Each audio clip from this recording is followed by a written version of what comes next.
અમદાવાદની M&J સરકારી આંખની હોસ્પિટલમાં લો વિઝન એઇડ ક્લિનિક શરૂ કરવામાં આવ્યું છે. લો વિઝન એટલે કે જે લોકોને દ્રષ્ટિમાં એવી ખામી છે કે જે ચશ્મા, કોન્ટેક્ટ લેન્સ, દવા કે શસ્ત્રક્રિયા દ્વારા સંપૂર્ણ સુધારી શકાતી નથી. તો લો વિઝન ધરાવતા લોકોને વાંચન, લેખન અને ચહેરા ઓળખવામાં મુશ્કેલી, ચાલવામાં પડતી મુશ્કેલી, વાહન ચલાવવામાં મુશ્કેલી પડતી હોય છે. પરંતુ હવે વિઝન એઇડ ક્લિનિકમાં તમામ પ્રકારની તપાસ થશે અને લો વિઝનના દર્દીઓને વિઝન મળશે. લો વિઝન એડ એટલે કે એવા દર્દીઓ કે જે લોકોને કાઉન્ટિંગ ફિંગર 3 મીટર એના કરતાં ઓછું દેખાતું હોય અને આ તકલીફ માટે એને કોઈ પણ જાતની દવા કે કોઈ પણ પ્રોસિજર કે કોઈ પણ સર્જરી એનાથી ફાયદો ન થઈ શકતો હોય, એટલે કે ઇરિવર્સિબલ વિઝન લોસ હોય, એ લોકોને એમની રોજબરોજની જરૂરિયાતમાં કઈ રીતે એ લોકોને ફાયદો થઈ શકે એ મદદ કરવા માટેનું આ ક્લિનિક છે.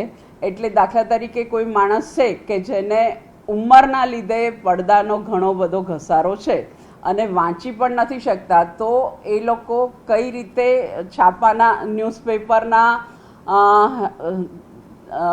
ન્યૂઝપેપરના કટિંગ અને એ બધું થોડા મોટા અક્ષર કરીને વાંચી શકે, કઈ રીતે રસ્તો ક્રોસ કરી શકે, તો એ બધા જુદા જુદા અનેક સાધનો છે.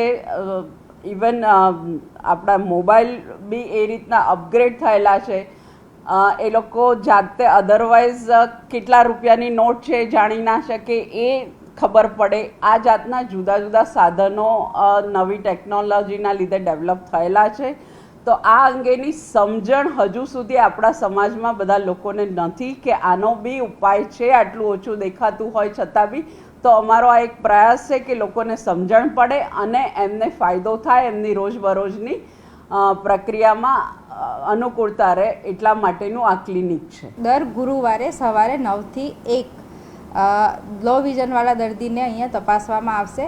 આ પ્રકારના દર્દીઓ આવે છે એ લોકોને ઇરિવર્સિબલ લોસ ઓફ વિઝન હોય છે. એ લોકોને પહેલાં તો મેક્સિમમ કરેક્શન આપી દેવામાં આવે કે જેવી રીતે આપણે ચશ્માના નંબર પહેરીએ મેક્સિમમ કેટલા ચશ્માના નંબર એનાથી ઇમ્પ્રૂવ ના થાય તો પછી એ લોકોને 3 જાતના ડિવાઇસીસ હોય છે: ઓપ્ટિકલ, નોન ઓપ્ટિકલ અને ઇલેક્ટ્રોનિક. ઓપ્ટિકલમાં કેવું હોય છે કે એને કંઈ બી વસ્તુને રિલેટિવ સાઇઝ મેગ્નિફિકેશન કરીએ, ડિસ્ટન્સ માટે રિલેટિવ ડિસ્ટન્સ મેગ્નિફિકેશન કરીએ.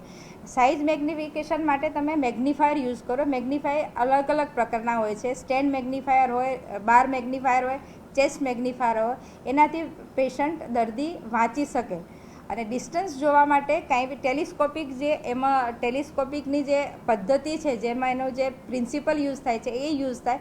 એનાથી પેશન્ટ દૂરથી કેટલું એને દેખાય, માણસોના ફેસ રેકગ્નાઇઝ કરી શકે, બોર્ડ વાંચી શકે, સાઇનબોર્ડ વાંચી શકે, બસનો નંબર વાંચી શકે. એ માટે એમને એક્સરસાઇઝ એ પેન આપીને પછી એમને યુઝ ટુ કેવી રીતે થવું, એનાથી કેવી રીતે તમારે ચાલવું, કેવી રીતે એને યુઝ કરવું એ શીખવાડવામાં આવે છે. અને બીજો જે પ્રકાર છે નોન ઓપ્ટિકલ, મતલબ પેશન્ટને તમે લાઇટ વધારે યુઝ કરવાની પેશન્ટને કહેવામાં આવે. બીજી વસ્તુ સિગ્નેચર, કે સપોઝ ઘરડું પેશન્ટ છે એને ચેકબુક પર સાઇન કરવી હોય તો સિગ્નેચર ગાઈડ હોય છે. લેટર લખવો હોય તો લેટર ગાર્ડ હોય છે. ગૂસ લેમ્પ આપવામાં આવે છે. ત્રીજી વસ્તુ ઇલેક્ટ્રોનિક હોય છે. જે ઇલેક્ટ્રોનિક હોય છે એ બધા ઇલેક્ટ્રિક વિડીયો મેગ્નિફાયર હોય છે. અને બીજું અત્યારના જમાનામાં સ્માર્ટફોન હોય છે. ગૂગલ આસિસ્ટન્સ અને Alexa A one type of electronic devices છે લો વિઝન એજ માટે. આ ટૂલ્સ પહેલાં અમે લોકોને કયા યુઝ કરી શકે એ કરીને પછી અહીંયાથી ગવર્મેન્ટ પ્રોવાઈડ કરશે એ લોકોને.